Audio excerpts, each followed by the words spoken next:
Hello, everyone. We have come to interrupt your normal Friday night forum for a last minute change and shift. So, tonight we're going to be tuning in to 1111 and talking about navigating the spiritual awakening phenomenon. So, here comes the intro, and then we'll go into some awesome content.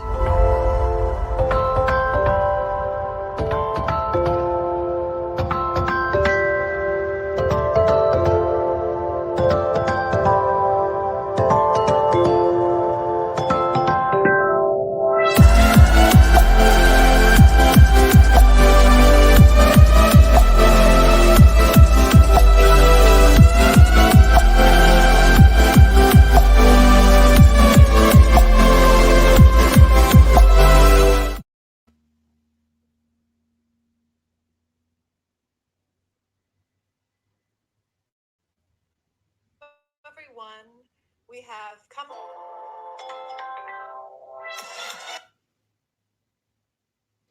I'm just sharing for everybody.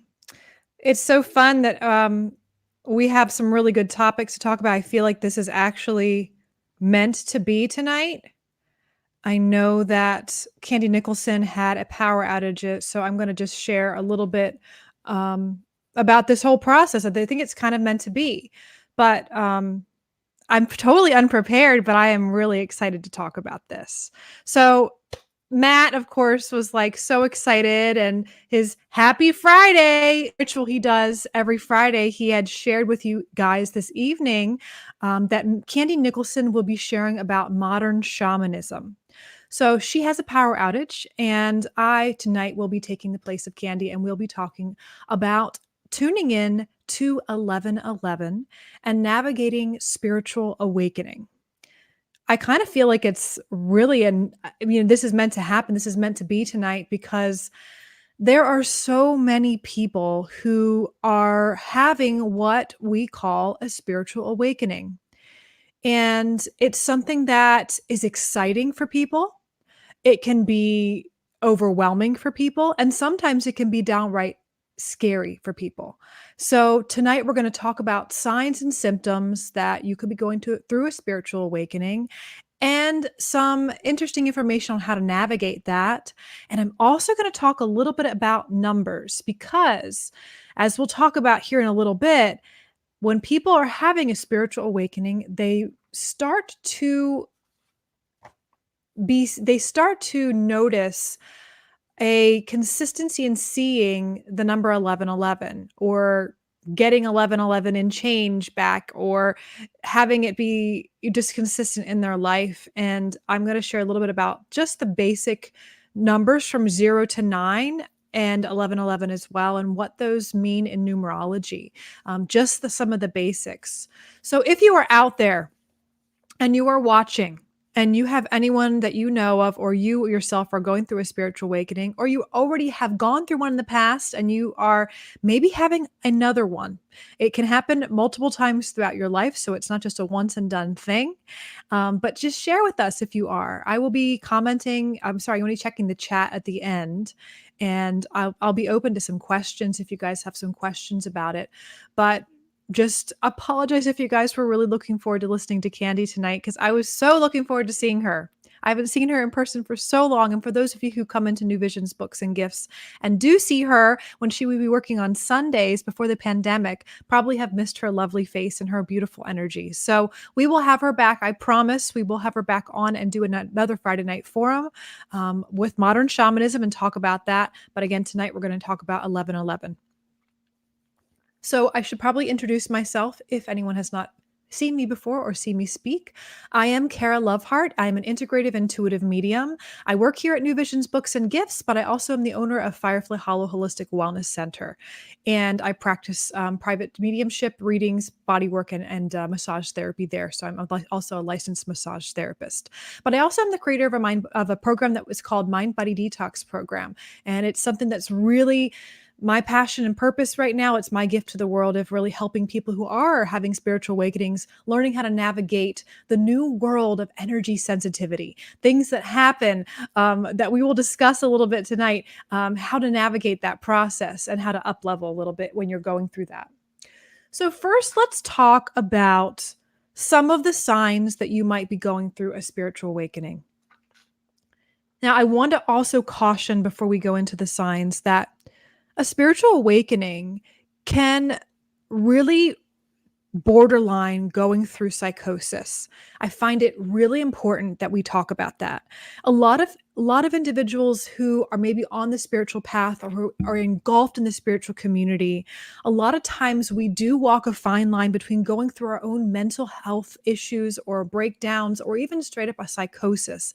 And these are real things that do happen. So I highly recommend, if you are experiencing symptoms of a spiritual awakening that are really startling. You're unable to have a proper work-home life balance, being able to take care of yourself, going through intense terror, anger, any emotional fluctuations that are really out of the norm. Again, please reach out. I think it's something we don't actually talk about, and there's a stigma around it. But I want you to know that there is a fine line between that. And honestly, being a psychic medium, part of the process of being intuitive and waking up to your own spiritual or intuitive gifts is navigating how to differentiate reality and spiritual reality and symbols that are actually happening versus a psychosis. So, if you've ever seen the movie Number 23 with Jim Carrey, where he's finding numbers everywhere and he's really just going through a nervous breakdown. So, there really is a fine line between that and a spiritual awakening. So, the difference is, in a spiritual awakening, you will start to have different signs or symptoms, such as experiencing dreams that may be more vivid than usual, having synchronicities pop up all over the place. You may meet individuals that seem to have come along or were dropped into your lap at just the right time. And sometimes, even during this time, so many people are having a spiritual awakening all at once. We have this collective spiritual awakening happening that certain people will meet other people that are also going through it. And then you feel this, there's a sense of magic. There's a sense of, for the first time, sometimes knowing through your own personal subjective experience that there seems to be a hand guiding you. There seems to be some sort of magical process. Someone is watching, someone is dropping these things in.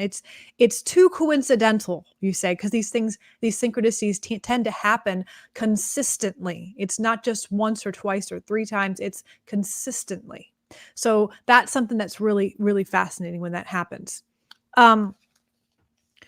When you have a spiritual awakening, it's really you're expanding your consciousness. You're expanding your sense of the world. And this really starts with number one. There's 7 stages to this process. And I'm going to go through them briefly. This is actually a forum we did years ago. And it's so funny that we're doing it again. We did it back right after the year 2011, when we were having a lot of that happening all over the world. And now we're 2021, 10 years later, and we're having another round. It's very interesting. So a spiritual awakening is really usually happens when people have a sudden shift in their life. It really comes down to the person you have identified yourself to be is no longer making sense with the reality inside of you and around you. This could happen when you lose a job. Maybe you identified yourself so strongly with the particular tasks you were doing at wherever you were working and the people you were working with. And now losing that job, a part of your identity is now taken from you. Who am I now? If you are a mother or father who has left children, gone off to college, and you're an empty nester, my whole identity, or a big part of it, was nurturing and taking care of my children. Who am I now? Maybe you have gone through a big shift in a health crisis. You may be struggling with something either emotionally, physically, something sudden, or something that's come on and it's really been in your life for a couple years now, and you're really having to have let go of the old ways you used to operate. How much energy you had, how much maybe even income you're spending based on limitations with work. So that identity piece can change there. We have people who are leaving our lives. There's a lot of change and shift and growth happening in the world right now. And sometimes growth feels like loss. And now don't take that as when we, sometimes there absolutely is a natural grieving process that happens when we lose people, we lose loved ones, we lose a job, we lose a partner, we end a relationship. But growth is usually the process of going through that transition. It happens from going through transition. And when we get to the other side of that, that's when we can really start to re-identify who we are as a new individual. So all these points are, I'm trying to think of any other examples. Another one that's really interesting and very common is once someone goes for their first time, if they've had their first experience with a ghost. Say you went on a ghost hunting, experience. It's something you were like, I want to go on this ghost tour. And you didn't believe in ghosts or spirits or anything like that. And all of a sudden you had your first experience with something that you thought was science fiction. And now your whole reality is shifted. Who you know yourself to be and how you think of the world is shifted. Everything going on with the pandemic is absolutely an identity point. Our normal everyday way, our rhythms and how we operate have changed and shifted. So even 2020 was the big year, I think, of really looking at the new things that we had to do or we're not able to do anymore, that we had to re-identify who we are. So that is the first thing that happens that catalyzes a spiritual awakening, is having your identity shaken to the core. And after that happens, it's almost like your brain is trying to figure out who you are again. And it's really interesting because we have this deep voice within ourselves. We have our own intuition, our higher power. Everyone calls it something different. There is no one right way to say, this is what's really happening. It's God talking to you. It's angels. It's Jesus. It's the Buddha. It's those rocks. It's those trees. It's the fairies. It's the gnomes. All this stuff is our subjective experience of our own spirituality that we connect with based on our previous programs. God or spirit, the universe, has to speak to us in a language or from a framework with which we understood it to come to us in the first place. And even people who are atheists and maybe very scientific, it may start to speak to them from a framework from which they can understand. So when you have this shift and your identity is falling away, who you are to become is unknown. And so you really are more open. You are more open to a new way of perceiving the world, because the old rigid way of perceiving in the identity in which you were carrying is now stripping itself away. And that's when you're open to really seeing and perceiving the world from a deeper perspective.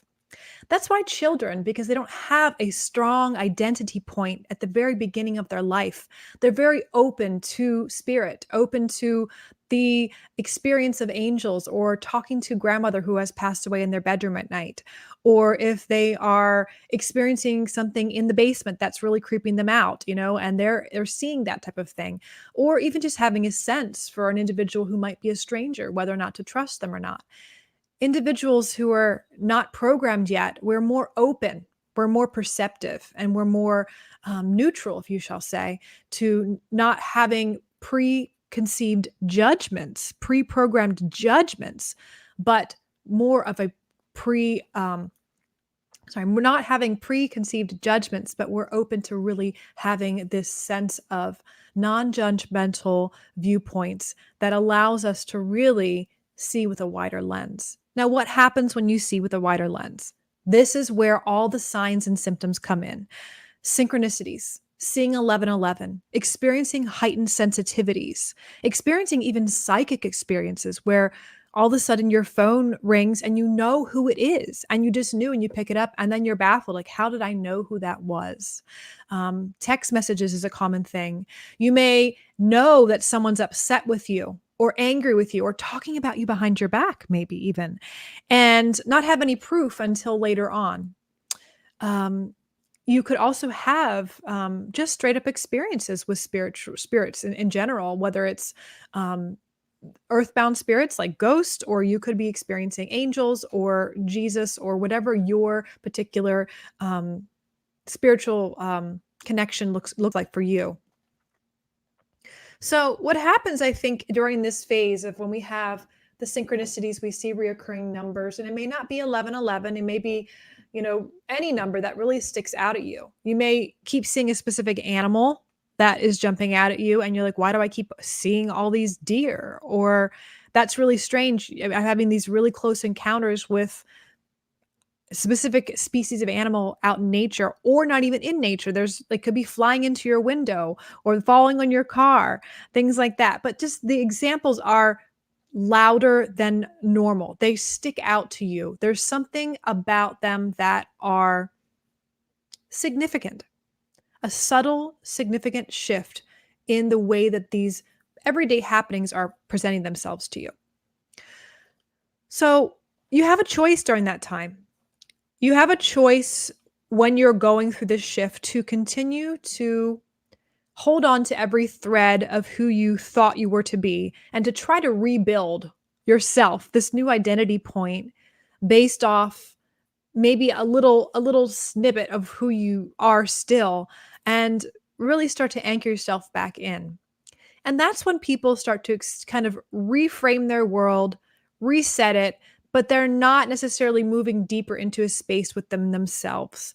They're not necessarily asking questions, going into this state of what I call metacognizance, where you're thinking about your own thoughts, you're becoming more self-aware, you're looking at why you think about things, having aha moments or realizations of why you have a pattern that keeps happening in your life. So all those things can continue to happen, but if you start to go the other way and you shift, you can choose not to continue on down the self empowerment or self directed rabbit hole, because some people find it more safe and more comforting to stay within the existing paradigm in which they came from. So they just reshift a little, re-identify themselves as something new. This is when people quickly go get a haircut, they go to get a makeover, they feel this sense of discomfort, and instead of allowing themselves go into it and fighting it, sometimes they reestablish themselves very quickly. And there's nothing wrong with that at all. I think for people who do that, part of their journey in this lifetime isn't necessarily to navigate down the spiritual rabbit hole. One of the common misconceptions that we have in the spiritual community is that everyone is here and meant to wake up. Everyone is meant to have a higher consciousness experience. Everyone is meant to become enlightened someday if they work hard enough or if they have some sort of grace happen to them. Everyone is meant to A, B, or C, or D, fill in the blank. I think those are interesting thoughts, and I think that I actually really, really wish that would be the case. But at the same time, it comes back to we're here to learn and we're here to grow. And some of us chosen this path of the weird and wacky, wild, this sliding down into Alice in Wonderland, where we go into these new spaces of up deeper within ourselves. And some of us just want to stay on the surface. Some of us like that shallower end of the pool, and that's pretty much okay. So that's something before we go in here that I want to also make really clear, that there is no judgment for people who are not going through this experience. It's not that you're better than them, or you're more awakened than them, or you're more woke. That's something that's placed out of human judgment. And I think that that's something that really needs to get clear. And please share that with other people along your journey, because it just creates more separation and polarization and spiritual egotism, I say, of, oh, I'm more enlightened than this person. I'm more aware. I've been on the journey this long, or I see 1111 this many times a day and you don't. It's just, I hope that makes sense. It's just, it's something that's, I'd rather us not have that in the world, but it's still going to be there anyway. So if you decide to take I was like the red pill and the blue pill in the Matrix, right? If you decide to not reinvent yourself very quickly and to go deeper down the rabbit hole of spiritual awakening, this is where you start to find your teachers.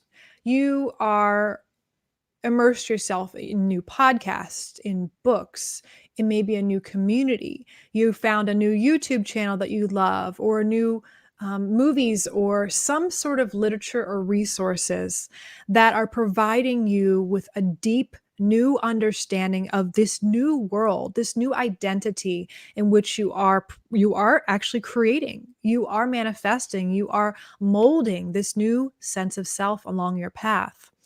And this is something where people get really overwhelmed, but also in a good way. I love this in when you are new to this experience and you feel a crystal for the first time and feel something coming off of it. And you're like so excited. You're like, what else is there? You want to turn every rock on this planet under and look at all the different particular spiritual concepts that are out there. And I love this phase because it's it's just so open, it's so curious. It doesn't have any preconceived notions. There's no cynicism. There's no jadedness that happens, to certain people as they go along their path sometime in their journey. We go through different phases. So it's a really beautiful phase to be in. Wonderment, curiosity, and openness to all that you can learn. So pick up as many books as you can. You don't have to learn it all at once. When you're in that part of the phase, remember that it's not that you need to learn everything, that what you're supposed to learn will come to you when you're supposed to learn it. When you're ready, the teacher will appear. And that's where you could go a whole 2 months, 3 months learning all about Reiki or learning about dream interpretation. And maybe you're going down the next rabbit hole of personal empowerment and now trying to better your health and how your diet relates to your spiritual process and your connection. So, wherever you're at on your journey, go there, let it be. You don't have to get it all at once. You're going to kind of figure out during this process what you want to focus on. So for me, I am a continuous learner. I have my main focus in my journey on personal empowerment for myself and learning to manage my energy field as a psychic medium. It's been a really big, long journey for myself, but for me, it's fulfilling. I keep being drawn back to more tools, more literature resources that can help with that focus. So that's where I'm focused. You might have gone through trauma in your life and you might use maybe meditation or mindfulness. Maybe you use supplements, crystals. Maybe you connect with a certain spiritual dogmatic philosophy or something that you really seem to find that helps you. And you always come back to that whole trauma piece of that's what I'm doing to help me continue to work through that process. Or if you went bankrupt or something with losing a job during that identity crisis, sometimes it's looking at all the different ways you can learn to use the law of attraction or manifest your life to really learn a new way of engaging with finances and resources in a way that maybe is better for you. So that's really cool when people kind of find out what their um, just natural inclinations are during this phase. So I'd love to hear you guys, share in the comments. I'll read them here in a little bit of what you found so far on your journey. And again, if you've been doing this journey for a long time, I want to remind you that we're having another upgrade, I guess you could say. And really, it's just, again, it goes back to the psychological piece of when you don't have an identity point and you don't know who you are, that's when we start letting our autopilot go. Our autopilot be in the driver's seat. And the autopilot is really stripping away all identity and ego piece from ourselves so that more of our spirit, more of our truth is running the show. If, and I'm going to stress if fear is not in the way. It's absolutely really, really true there.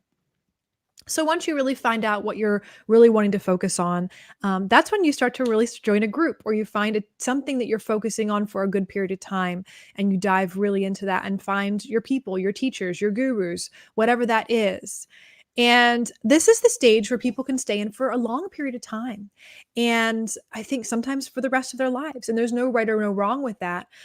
But I find that during this time in history, I think it's particularly important to allow people a new idea, a new concept, particularly in regards to finding your own truth, your own journey, and using the tools and the little breadcrumbs that have been put along your journey synchronistically, using them to find your way back home to you.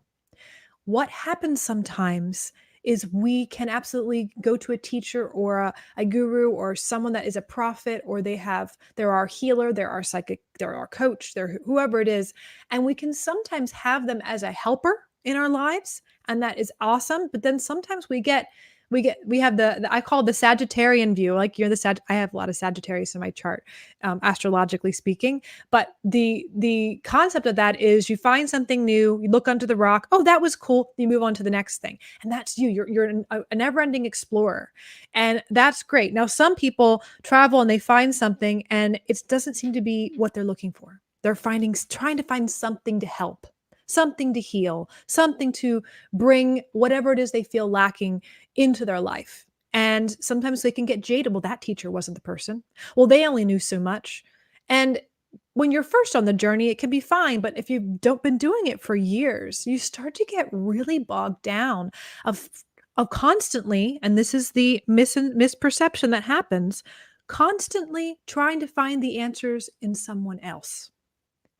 And that's why we would get frustrated if you're in that journey, that part of the journey.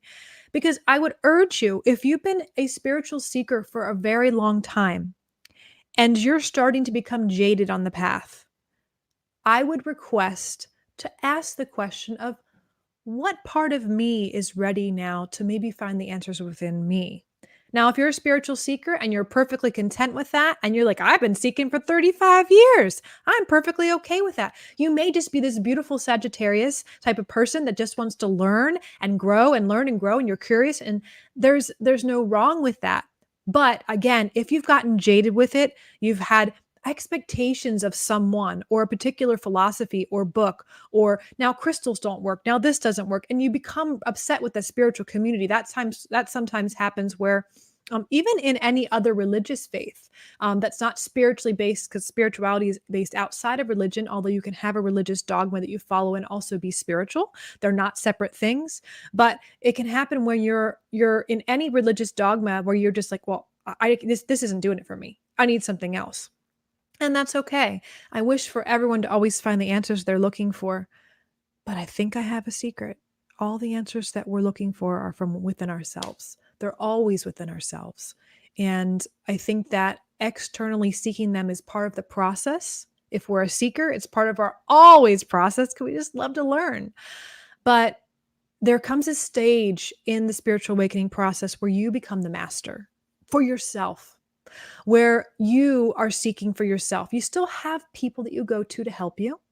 You still have counsel. You still have community and people that you learn from other people. You're not always going to be the 100% source of information. My journey is really gotten me to a point for my own particular life is that any answers I seek are here right now in front of me. Always. All the answers I need are always here. Now, it may not come from me. If I have a question and I ask, and I may not get a direct claircognizant, clairvoyant, clairsentient, clairtangent, clairambient, all the different types of intuitive hits where I could hear it or get a vision, that doesn't always come from my direct channel. Sometimes the information comes from a bird floating on the window and waving at me and looking at me in a certain way. Or it comes from a perfect stranger that comes up and says, a certain thing. Or it comes from being in the grocery store and a particular song is playing and there's a lyric or a line that answers the question that you've been asking. Now, this is also things that will continue to happen to you during the awakening stage when you're experiencing the synchronicities and all that. But I think it's really important to really allow yourself to go in that space where you are the person that's going to be giving yourself the permission to be your own guru. Now, the reason why I find that to be very important right now, especially in this part of the awakening process on the planet, and I will call it an awakening process. Really, you could flip the script. We could say, actually, it's you could go really pessimistic and negative and say, well, actually, it's this process. Everyone's going through some sort of weird crisis because of the pandemic, which is true. But during the the chaos. Chaos really breeds a lot of creativity. That's where creativity comes from, chaos. So during the chaotic times, we have so much opportunity to harness the energy of chaos to create something new for our lives. Because when we have our day-to-day lives where there's not chaos, where there's rhythm, there's everything's the same, right? There's not a lot of room there to grow. There's not a lot of room there to try new things. Sometimes we get stuck in these patterns and this rigidity. But when there's chaos, we're like, well, I give up. I don't ever usually go to the park on Tuesdays, but I'm going to go there anyway. And I don't have to plan it out exactly. And that's kind of how it's been with the pandemic, because things have shifted so much and changed, and it's up and down. So it really allows a little bit, for some of us, allows us to have more exploration of the chaotic nature of the universe during this time and what it can do to create things for us. And I bet some of you out there have experienced, just during this time, where there is circumstances that you wouldn't normally go to this place or that place, that due to you doing that and making that choice, you met someone or you experienced something that you would not have experienced if you were in your regular rhythms before the pandemic. So that's why, again, this collective global awakening, this consciousness rising that we have on the planet, having on the planet. Now, again, I think it's important to remember too that during this process, some people choose to, there's that red pill or blue pill in the matrix. You take one or the other, and there's no good or there's no bad. I really, really, really don't like the polarization. That's my own personal opinion of saying that, someone's choosing to stay asleep or they're not woke. It creates more, it's not loving. It's just not loving. And I think that if you can look at with compassion with the world, that what happens in the brain when we are overwhelmed and there's a lot of change and there's a lot of upheaval is that we go through a collective trauma. So trauma isn't just having, sexual abuse or being beaten or being, having death threats. There is just the trauma of life and the trauma of change and the things that we're going through. It's very different. Trauma is very different for different people, but different parts of the brain start to shut down. 3 parts of the brain. We have the stem brain, the reptilian brain, which is where our reactivity comes from and where just our natural primal instincts come from to just react and jump on someone. And that's actually the part of the brain that's really the most active right now. We're in this fight or flight response. Then we have the limbic brain, which is our social brain. We're connecting, we're our emotional brain. And then we have the neocortex, which is the one you say to your teenager that, yeah, your frontal lobe is not developed, sir, because you're making some pretty bad choices. Well, what happens when we go through a collective trauma like we are right now on the planet is, again, you have the choice. You have this red pill, blue pill moment where you kind of start having this like, oh my gosh, all my identity, my control, who am I, what am I doing, what's happening? It makes you go down a path where you're having synchronicities. You kind of just let things go and you're just going with it and you don't know what to expect. And that's when you're open. But then the other part of it is you shut down. So I want people to remember right now that on the planet, people are going through somewhat of a shutting down process, and that's okay. And that's really when the frontal lobe is it's not active. That's why you might have people that you love that are making decisions that you don't agree with. And you say, they're a smart person. Why are they deciding this? Doesn't make any sense. It actually does make sense, because if you're in such stress, the parts of the brain that really are connected to each other to really connect the pieces of what's going on, what is not based out of just survival, that kind of thing, what's best based for a group of people versus just, each his own. That doesn't make sense to someone who's in that space. And every one of us on this planet has that hardware. Our brains all operate that same way. And we all could be in that position where we are choosing to do something that's maybe more behavior based out of reactivity and could maybe harm people unintentionally, say things we don't necessarily want to say. And I know you probably had that happen to you. It's happened to myself. It's something that we've been watching and observing in the world. But this is where we can use the metacognition, which is thinking about our own thoughts and being aware of ourselves on a deeper level through a spiritual awakening process. The deeper we go and the more connected we become with our own selves, the more connected we become with our unconscious, with our subconscious, with our intuition. That's where it comes from, because that's why when we get dreams that are premonition dreams or a dream of someone who has passed or crossed over, a loved one, that's the most common scenarios people experience intuition. It's because we're tapped into our intuition and our subconscious during dream state. the cool thing about a spiritual awakening process is you're starting to tap into that process during your waking state, because your part, the hemispheres of the brain and just the overall brain, how it's processing and communicating, is connecting in on a deeper level. And that's just the hardware. There's a lot of, as an energy intuitive and seeing energy around people, I see a lot of stuff going on outside of it. It's kind of like we are the hardware, connecting to the spiritual universal Wi-Fi. And the universal Wi-Fi is the information about our soul's purpose. It is the information about all the things that are happening in the world. And that's how connecting in psychically, for people who are psychic professionals, that's how they do it. So it's really, really cool when you start to become more aware of that. And if you're becoming more highly sensitive, you consider yourself an empath, you're someone that's really, really oversensitized to that. That's part of the spiritual awakening process. You're learning to now navigate a world that's no longer black and white, that's no longer just physical third dimensional space. It is a world of energy, vibration, frequency, feelings, sounds, lights, senses beyond the five that can become overwhelming until you learn to manage it. But that's why I'm here. I have different levels and layers of, I call it the spiritual onion. You're kind of peeling off these layers of your own spiritual awakening and things you need to let go of. And there's different phases of that, of learning to navigate. So if you are choosing the stage of becoming your own master, it doesn't mean that you are going to have all your answers on yourself by yourself. Again, I'm going to just circle back to that. But it's going to allow you to look at where your life is not in alignment with your authentic self and who you are becoming or who you are now. It's going to allow you to really make choices that are based on your self, beyond the programming you had from your parents or people at school that bullied you, or an experience that you had growing up that was challenging, or what the world says you should be or do, or how much money you should make. All those programs are what people would, I label them as the Matrix. If you watch the movie, I've met people recently that haven't seen that movie. And I just tell you, if you haven't seen it, go watch it. You're really missing out on some really important connecting pieces here. I think that are really important to understand. But I think that during this time, I encourage people to, whatever phase you're on your spiritual journey, find someone who is, if you're in the space where you are really diving down the rabbit hole and learning so much more information, you're looking for teachers, find a teacher. Find a teacher, but also know that during that phase of the spiritual awakening process, you will also have the task of learning something I call discernment.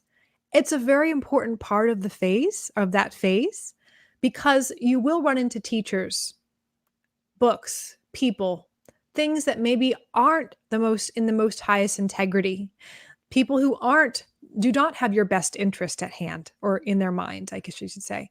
And that's one of my things from my journey. I think I spent 10 years of my life feeling so upset and so wounded from my own journey, where I had experienced charlatan psychic professionals, people who helped me but who I was allowing help me but didn't have my best interest, who were more kind of abusive. They had a lot of power issues. But at the same time, I understand now in my journey that we all go through these experiences of attracting people into our life to teach us how to have our own empowerment, to learn discernment. And having empowerment and trust in yourself and your own messages that you get, really, you can't really start to trust yourself until you learn discernment. You learn to discern what the difference is between someone who has your best interest in and feeling out versus the naivety and that comes with just open curiosity. Because when we're naive and we're open, we can, of course, be like little children and have no idea what we're walking into. And so I usually ask people, when you are seeking a spiritual teacher, ask your inner guides, yourself. If you're not feeling like, I don't know, I'm not intuitive, I'm getting stuff, but it's not fully 100%. I would say the best thing is to really just tune into your physical gut. That's really the biggest, most strongest powerhouse, no matter what psychic sensitivity you say you might have, or if you don't feel like you're having dreams or anything like that. I don't care who you are. If you don't even believe in that stuff, the physical gut has the most nerve endings in the body. The solar plexus and the stomach area has the most physiological nerve endings in the entire body. That's why every single one of us on this planet, when we have met someone that we don't like, feel something weird in our stomach. Or if we've had a power struggle with an authority figure that doesn't feel right, or you're nervous to meet your dad or mom and you're in trouble, like you feel it in your stomach. You're getting not just, it's an animalistic sense that we have naturally, but also when you meet someone for the first time or you have a feeling of someone strongest in that, we have the most nerve endings really active there. So I would just say, if you're not trusting that yet, is this person that's the teacher for me? Is this the book for me? Is this the path for me? It's in my highest and best for me. Sit there and feel your stomach. Maybe eat a meal or drink a cup of tea or something and just wait till you're done eating and see how it sits. How does it sit? Trust the physical part of your body, because until you learn to navigate the world of energy and the non-physical world, go with the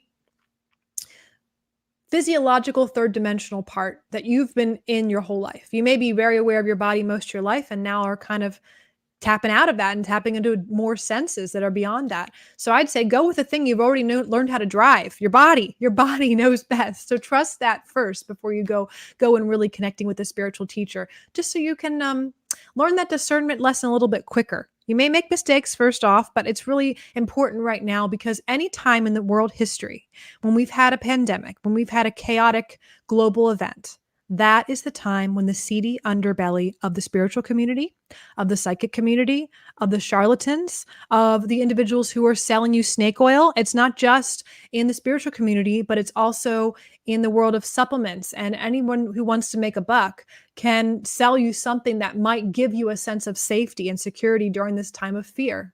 So this is the time where we can be easily manipulated. And that's why I feel very strongly about getting past that third step of trusting, getting your teachers, people you can really trust to teach you and navigate along the way. And a really good teacher will help you to help yourself. A good teacher, you will have a sense that they want you to empower yourself, so that that you don't need them in the future. My job on this planet is to work myself out of a job. I want to create a space where all the people that come to me can become their own mediums and connect their own self to the other side, not just to spiritual in that sense, but just their intuition in general. So it's not just mediumship, so that I don't have to help people in that sense. My job is to help those people connect. So, because not everyone connects and learns this to do it professionally. That's another thing to remember. A lot of people really have their spiritual awakening and go, oh my gosh, I should be a Reiki healer. Or, oh my gosh, I should be a professional psychic and start doing tarot readings. And you can do that and do it on the side. There's nothing wrong with that. But everybody can learn to play the piano, but not everyone becomes a great musician. Everybody can learn how to maybe do construction, but not everyone really enjoys building houses. It's really a really important thing that I think not everyone thinks about. Now, I don't want anyone out there who's like, oh my God, I was just starting my own business as a Reiki healer or whatever. Don't get discouraged by what I'm saying. Go back to, what does your body say? What does your spirit say? What are you supposed to do? What's your purpose on the planet right now? But I think it's really, really good to really bring the power back to ourselves. We've had so much misuse and abuse of power in our whole entire world for the last how long in history. And this is the time now that we get to take our power back. Now, power doesn't look like this masculine, overprotective or over rigid or over power over somebody. There's different types of power. And the type of power I'm talking about is this sense of knowing within yourself, a centeredness, a compassion, a person who has integrity in themselves, but also the ability to have boundaries, loving yet firm boundaries when they need to with others. That power is soft. It's not hard, but that softness is strong.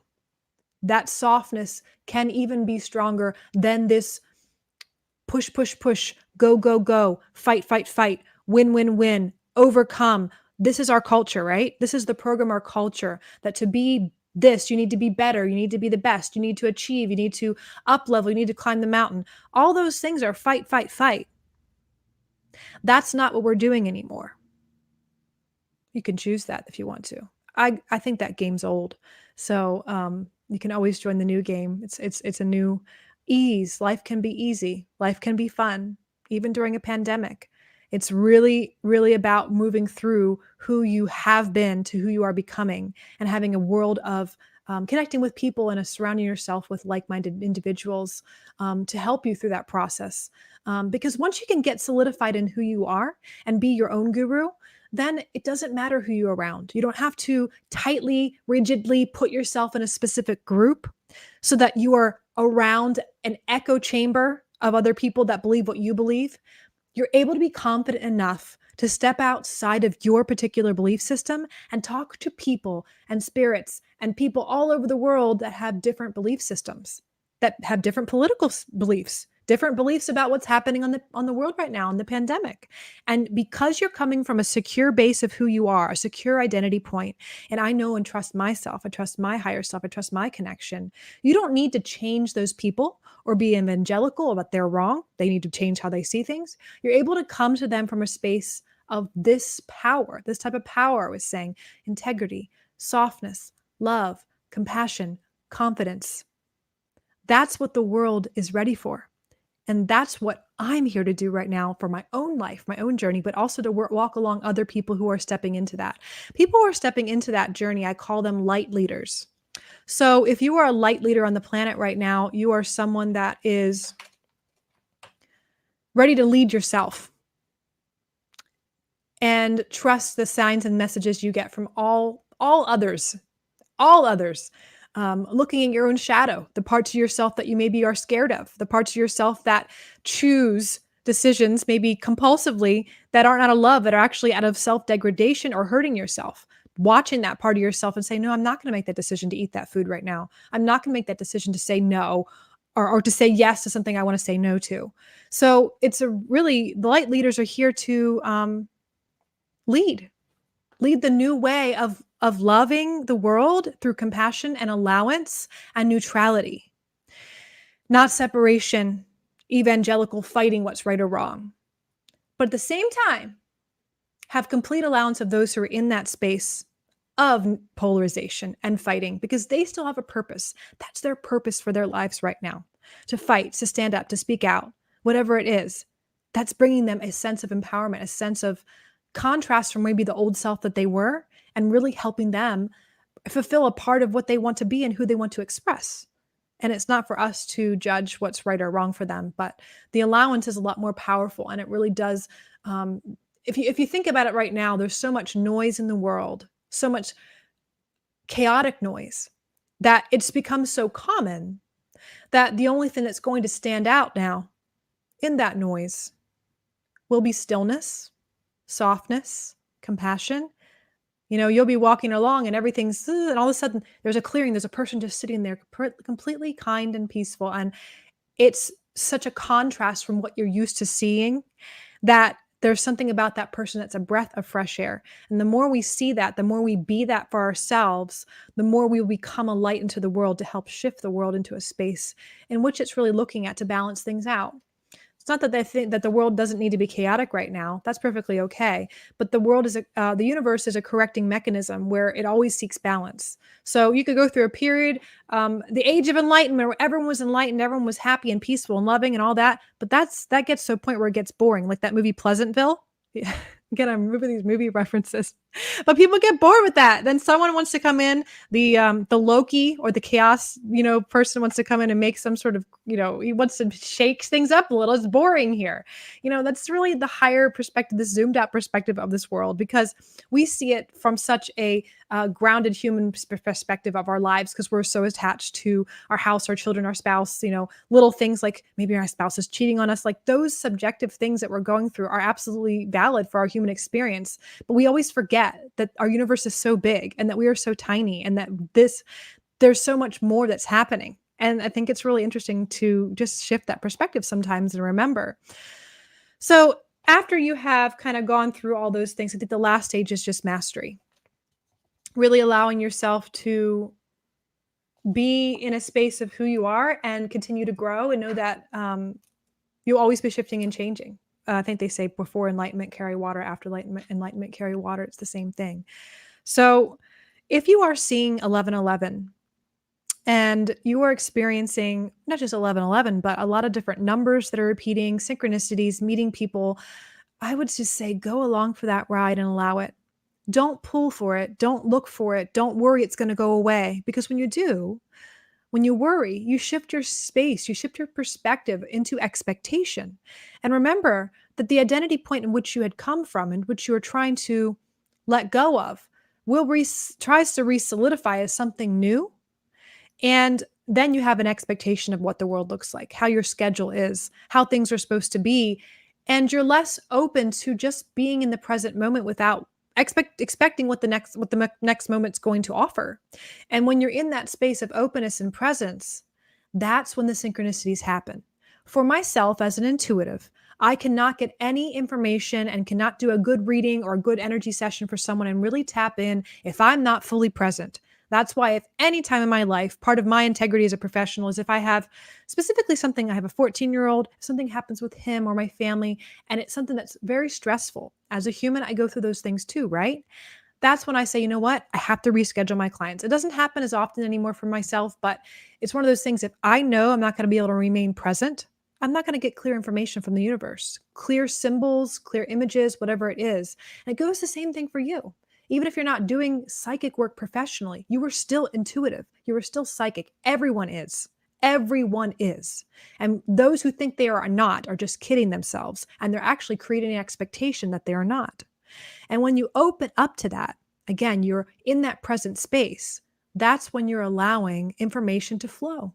You're noticing the subtleties in your environment, noticing just being.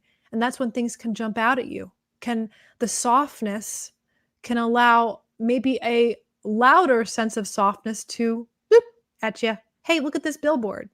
Hey, this song's playing, but this phrase of the song is just louder than it was. That's interesting. I noticed that. So I think that those are just experiences that we have along our journey. Now, I will speak to one more thing about the last week. This last 2 years, but this last week has been a quickening. So I used to work at a chiropractor and we'd see about 200 patients a day. One of the things I really found fascinating about it as an energy intuitive is being able to see the energy around people and seeing how everyone kind of gets in the same vibe, they get in the same space. So one day they'd be like, oh man, I'm so tired today. Everyone's tired that day. Okay, maybe it's the weather, but it's a sunny day. It's not dreary out. Why is everyone tired today? Something's going on in the energy of the collective. As a sensitive, I interpret and feel the energy. I'm kind of like the cosmic weather is something that's knocking at my door every day. So that includes the astrology, that includes solar flares, that includes any storms, that includes weather on the planet, that also includes the energy of the collective. If we're feeling sad or feeling something that's disturbing, it's going to ripple out. Just like when 9/11 happened, there was a lot of just purging and emotions. Just when we had everything happen with last year, with all the stuff happening with upheaval, and just even now too, when there's something that shifts and changes, when you have a group of people that are feeling a certain way, it ripples out. I mean, think about it. If you're in your own family and your partner or your spouse or your child is having a freak out, everyone in the house is going to feel it, especially if you're intuitively sensitive or empathically insensitive. So even if your kid's done having their temper tantrum and they're upset, the air is still going to feel it. Walking into a space, when we do house clearings for people, for businesses and stuff like that, we go in and we sense what's going on in there. What needs to shift? What needs to change here that's blocking flow, blocking energy, blocking relationships, or just stagnant, or just there's fighting in here. Of course, this energy, you're sitting in this energy. Of course, you're going to start getting sick over time and feeling depressed. So think about that. That's just your home and one physical space. And you've all noticed that, I'm sure, maybe just not have been aware of it. If you walk into somebody's home or a space, there's a sense of what the space feels like. And as you're on your spiritual awakening process, you can feel that in a deeper way. But think about that and let's just zoom it out to the whole entire world. This is just one household feeling something. So again, people's energy and the collective's energy of what they're feeling is part of the cosmic energy. So again, solar flares, moon phases, astrology phases, how the collective's feeling, this Schumann resonance, and then weather patterns. So all those things. And of course, the ley lines, the shifts in the planet and what the planet's giving off. So it's fascinating, especially when you're stepping into this world after your spiritual awakening of energy. And that's where energy awareness comes in, because that first stage is like, oh my gosh, I'm feeling everyone else's energy, and how do I manage that? But you don't even think about, am I feeling the energy of the planet, the sun, this space? Is there, all these other things going on? So it's kind of a little bit overwhelming sometimes if you don't learn to navigate it.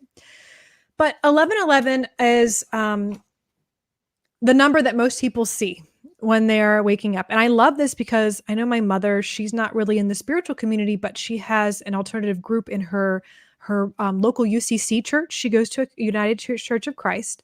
And I know that they are, I think of her, or there was another group she's involved in that's talking about the 1111. And they've been talking about it for the last 10 years. And there are people that write about it. And there are Christians that talk about it too. And there are individuals who are Buddhists that talk about it. It's something that I find very fascinating because it's not just one particular religion that is experiencing it. So I think when someone usually asks me, what does 1111 mean? Go back to what I said earlier about you're your own guru, because someone out there might tell you, this is what it means. Exactly this, this, and this. And at first, maybe that makes sense for you, and that will be the case. And you might have someone who's a channeler and says, this is what the spirits tell me, or whatever. I just think that because individually we have such a unique experience and then we're so different, just like a Tylenol doesn't fix everyone's headache. Maybe it goes away, but maybe your headache's from another issue that's actually happening that's causing the headache.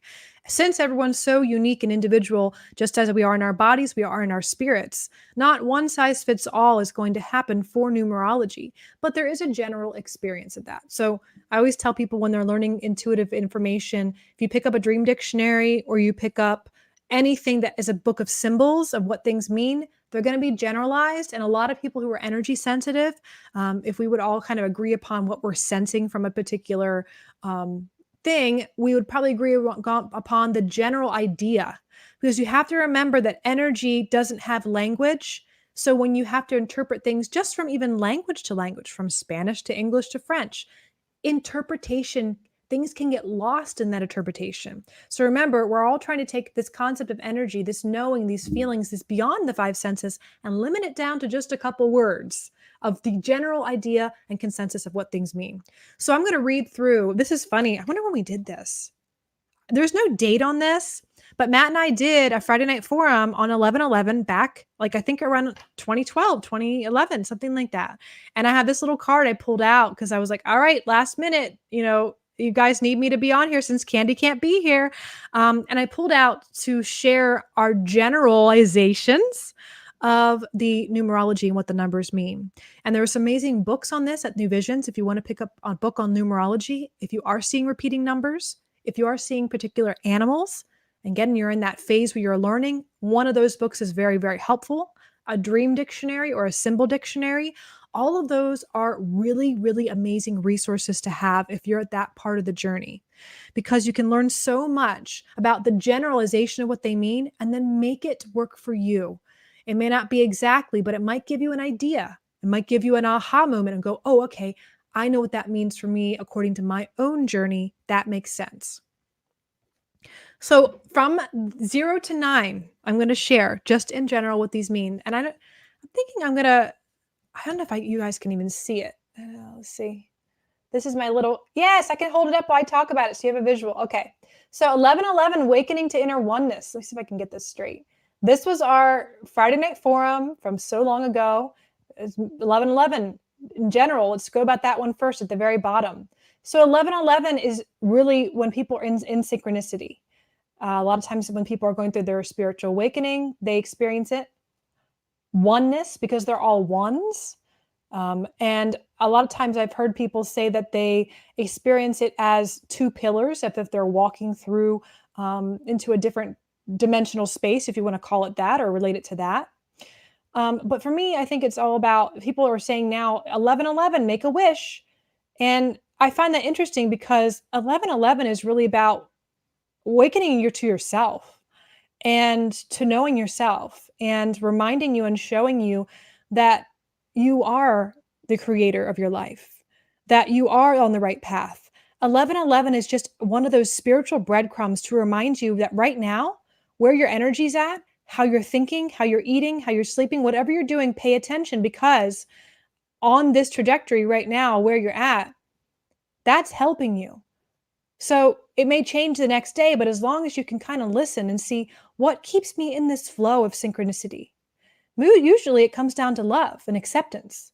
But sometimes we fall out of them. We don't see the awakening patterns anymore. We don't see 1111. We don't continue to experience it. But when we're continuing to experience it, we're in the flow. And I think that that's the biggest thing I would say takeaway just with 1111. So going to 0, this is really the source. This is manifestation. This is the beginning. So if you're seeing a lot of zeros everywhere, look at where in your life are you beginning something? Are you starting? 1 is leadership and beginnings. 2 is balance, so partnership. I had to put my arm down. My arm's like, this is like isometric holds. Whew. If I had a little, I'll hold it up in a second. So 2 is balance and partnerships. So, if you are looking for a relationship or a partnership or a business connection and you keep seeing 2s, and maybe before you meet a particular person, or if you're seeing it in a dream, that might be significant. 2s are balanced. It's like 2 is a balanced number. And usually even in Feng Shui, if you're looking to attract a partner in your life, have things in your home in pairs. So that includes, if you have a candle set, don't have 3 or 4 candles, have 2. Have 2 things next, 2 nightstands, one on each side of the bed. So 2 is a number of partnership and balance. 3 is mind, body, and spirit. So that is really the Trinity. 3 is really significant in just history for a lot of different religions. But I think ascended masters is one of the things that people usually talk about when they see 3s. For me, that's pretty significant. I'd say that's pretty right on from my subjective experience as an intuitive. Whenever I'm seeing 3s, it's really given me information to tap into some of the information from the teachers who have come before me. So if you're seeing a lot of 3s, I would suggest you to tap into what one of the ascended masters taught. And people are like, if you're out there going, what the heck is an ascended master? Think about all the teachers on the planet that have had historical record of them being here, or not even a historical record, but the mythology of what they've come to teach, and pick up one of their books. Siddhartha, Buddha, the Buddha Maitreya, Jesus Christ. I think some people say Disney. I don't know about that. But I think the ascended masters are really people who here have made a really great contributions. Even sometimes saints, people who have crossed over, who we have more recent record of. Those are ascended masters. I think there's a lot of really good books. I don't have it in here with me now, do I? There's this book I read about 10 years ago that kind of popped off the shelf at me again. That's another experience. You might have books just jump off the shelf at you. Sometimes literally, actually, too. But there's a book called The 7 Sacred Flames. It's a channeled book by Arlia Jones, I believe. I think that was her name. But that's a really good book that connects with Ascended Masters. I know you can get that at New Visions Books and Gifts, and that is also there. 4s. So I got to ask you guys, what do you think 4 means? So think about 4 legs on a table, creates a really solid structure and a foundation. 4 in a square, so sacred geometry, a cube has these 4 different points that make it this square. It's basically a square in 3-dimensional space. So it's very solid, and it's not easy to roll around like a sphere. So it's really good for structure, and it's good for physical manifestation in the sense that it's there to support. So angels and spirit guides are usually representative of the number 4 because they're there for support on a spiritual level. And then 4s can also represent work. 5 is a number that I would be curious. And in the comments, because I'm going to get to the comments, in the comments, please share with me if you are seeing particular reoccurring numbers, because I'd love for you to share with anyone else who's on listening. Let's create a community out of this. If you're experiencing this stuff, there's places for you to go, and I can send suggestions here in post and send some links for you guys to all to go to. But I think it's important to have a community right now of who are also experiencing these things.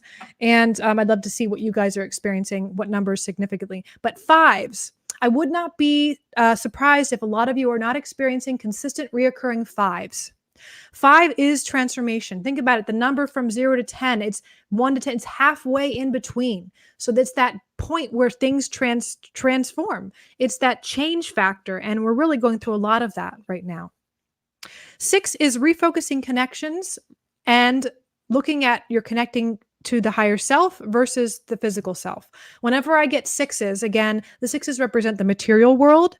So whenever I get 6s, it's really helpful for me to look at my finances and resources, pay attention to my spending, look at my time management, look at all things in the physical. And also it can be a sign if you are overly worried about finances or resources or survival, to really reconnect back spiritually if you're getting too materially, physically focused. 7 is about creativity, spiritual connection, and luck, and prayers. So 7 heaven, that's significant for a lot of reason. There's a lot of numbers connected to 7, the 7 chakra system, 7 days of the week. There's a lot of 7s, 7 archangels. There's a lot of 7s. Law of attraction is number 8. It's abundance and karmic cycles. So I have on 11/11, actually November 11th, 2011 is when I got this tattoo. It's actually a figure 8. So it is, it's an infinity symbol. So, that's what the universe is. It's infinitely creating, destroying, creating, destroying. It's this natural law of attraction. So we attract things, we create things, and then they leave our life, they destroy. That's how life is. We're created, and then of course we die and we cycle back. So karmic cycles. So it's cycles. It also represents abundance because the universe is abundant. It's overflowing with abundance. It's all about not getting into a lack attack, as I call it, and redirecting your energy to focus on that abundance. So if you're seeing a lot of 8s, just maybe it's looking about shifting perspective and looking at what is abundant for you, looking at maybe you are about to manifest something if you've been worried about it, or maybe you're going into a new cycle. And then 9 is the finish line. It is really endings. It's letting go. So this is another one. If you're not seeing 5s, I would say you're seeing 9s, because 9 is this need to just let go of the old. It's time. You have to let go of things before it can, something can be rebirthed.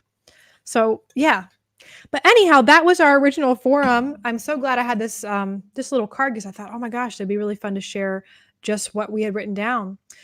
So I remember we wrote down here, I'm going to read these 2 quotes that we wrote down here from 10 years ago. My gosh, it's so long ago now. So Matt wrote, inner oneness is equivalent with total consciousness and responsibility for your choices in both the internal and external world.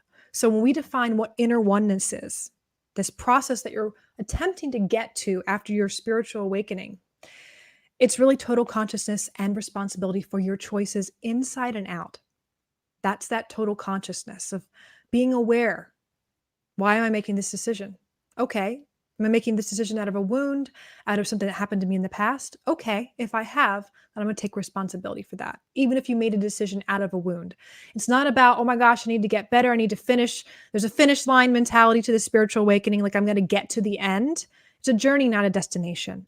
And I think that if you remember that, right now, I, maybe had an outburst with my child and I did this because A, B, or C. If you can be aware in that moment and take responsibility for that, that is that inner oneness. You're living in it now. You can live in it now. It's not some mythological, magical, mystical thing that's not going to happen for you. It can happen for you right now. It's just about being conscious and aware in every moment as much as you can. And it's a lot of responsibility to be conscious. Sometimes it's easier to just go and, drink a bunch of beer or, eat some junk food and just space out and not be aware. That's sometimes what we need to do sometimes too, when we get overwhelmed with life.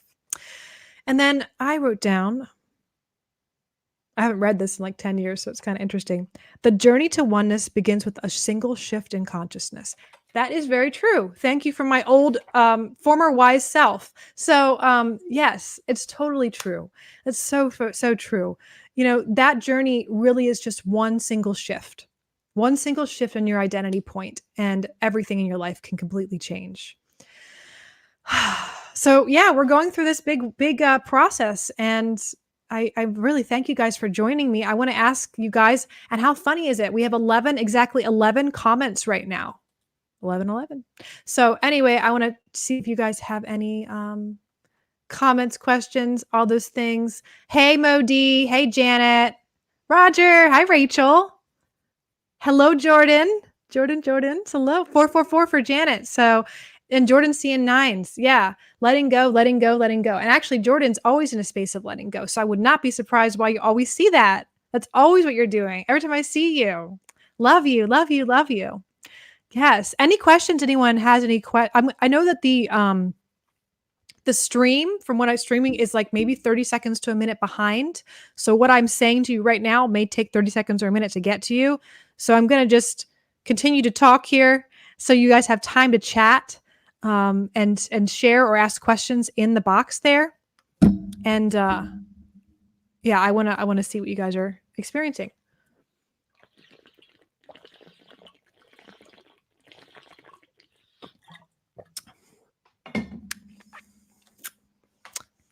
If not, I'm so glad you guys joined and stuck with me through this last minute, not prepared at all Friday Night Forum.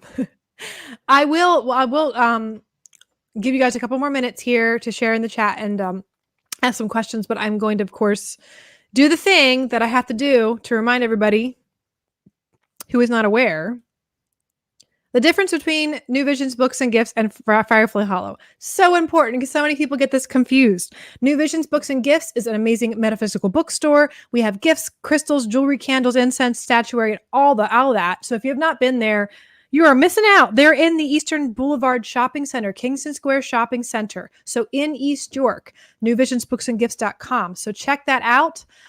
Then Firefly Hollow is located in South York. We are the healing center, the place for workshops, events, and we have massage, acupuncture, energy medicine, readings, nutrition, gatherings, and all that.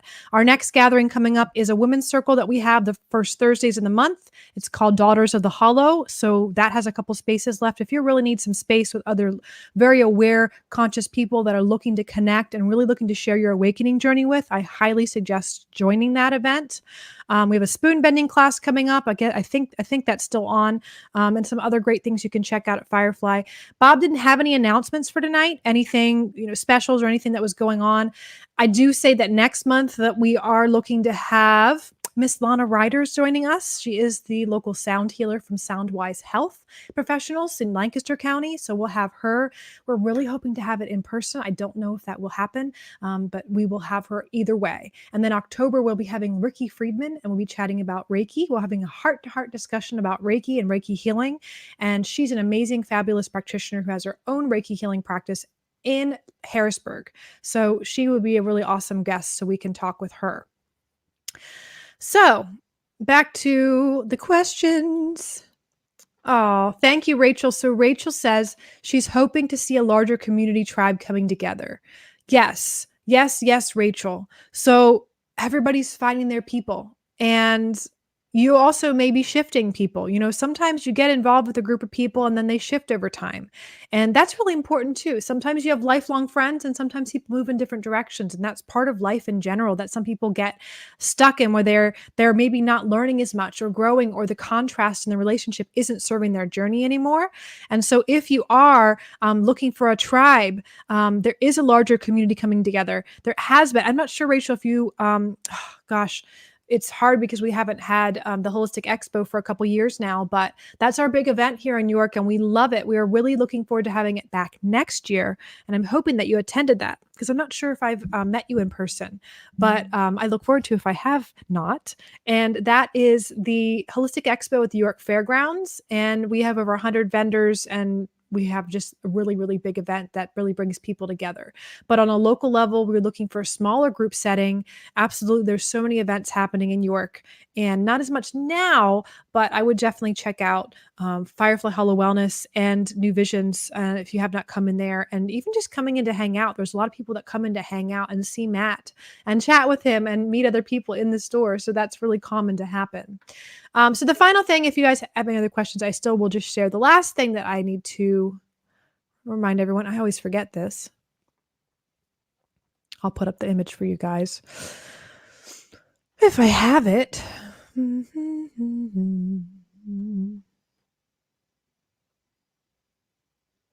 It's about donations.